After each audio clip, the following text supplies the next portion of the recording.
adult contemporary, I thought, was an attempt for the baby boomers to have their own version of easy listening music.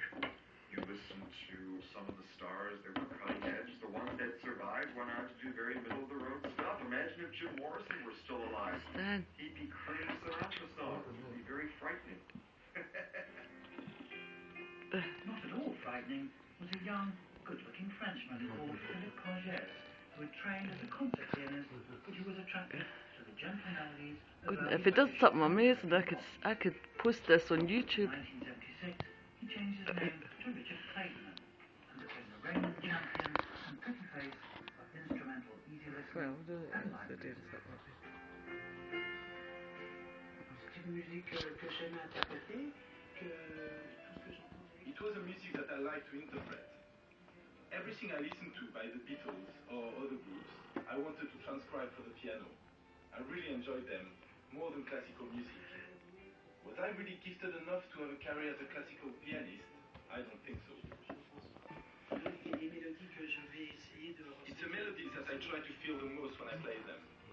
It's a music that is at the same time half classical because of the arrangements and half popular music because it is much simpler than classical music. You're quite finished. When I met him, Are you quite finished? he was 23. He was, okay, good looking. Not exceptionally good looking, but he was good looking. But every week, every month, after I had met him, he was looking better.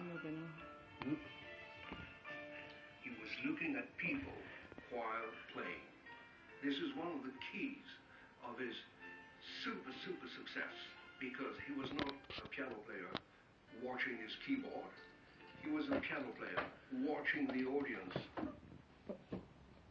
Songwriter, producer and manager Olivier Toussaint chose Clayton to perform his song Ballad for Adelaide, which became an instant, easy listening classic.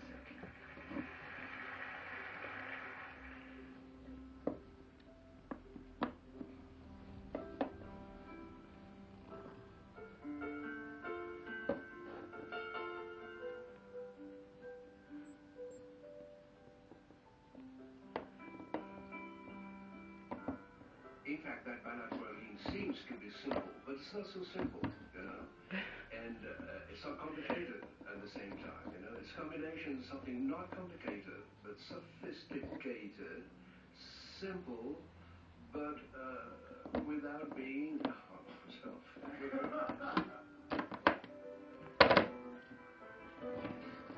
You've got to add something with the orchestra to make it pleasant, to make it easy to listen, making the piano sounding like a star.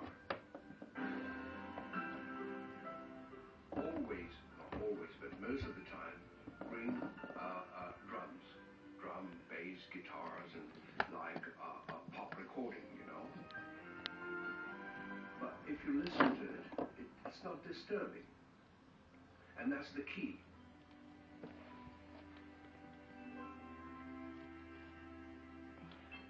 Alors d'appeler cette musique easy listening, je pense que... As for easy listening music, I think it's a music that we can listen to in different situations. Diverses